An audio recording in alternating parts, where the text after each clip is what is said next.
Nah, selanjutnya asam urat dan GORD, ini salah satu pertanyaan juga ya. Kita bedakan, kalau asam urat itu bicara soal asam uratnya tinggi. Tapi selama dia tidak bikin serangan GORD, orangnya tenang-tenang saja gitu ya, tidak kesakitan, tidak ada rasa apa-apa. Tapi waktu dia serangan GORD, ini sakitnya luar biasa. Kakinya bengkak, merah, dan sakit sekali. Kalau dia serangan GORD, ini termasuk kondisi yang akut. Produk nutrisi itu tidak cukup untuk mengatasi masalah yang akut ini.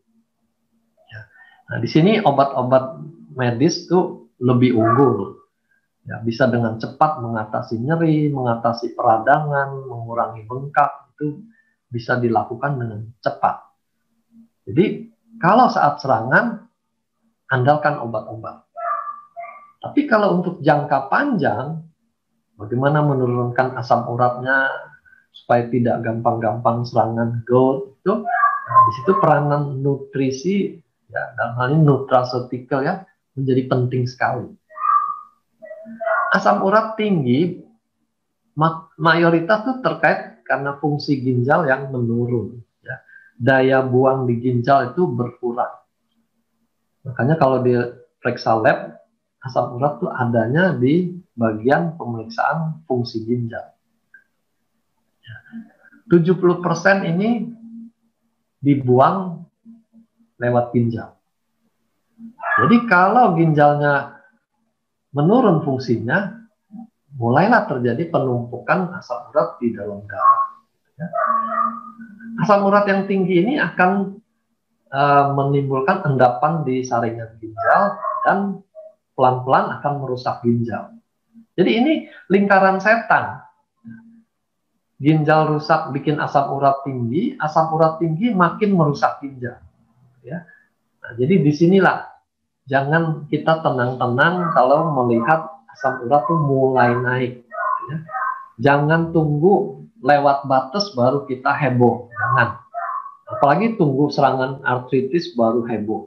Kita sudah terlambat banyak. Begitu dia mulai naik dari lab yang sebelumnya, lakukan perbaikan. Nah, gimana peranan SOP? Dia bisa meregenerasi organ ginjal.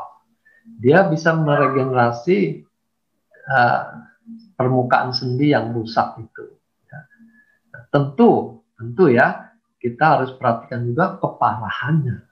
Kalau sudah parah, kita baru mulai, tentu hasilnya jadi minim. Tapi kalau kita masih dini, kita sudah mulai perbaikan, hasilnya tentu akan lebih maksimal. Ya. Dan jangan lupa, perhatikan diet untuk asam urat ini. Saya ingat ada satu profesor gizi yang menyederhanakan soal diet itu dengan akronim benjol ini.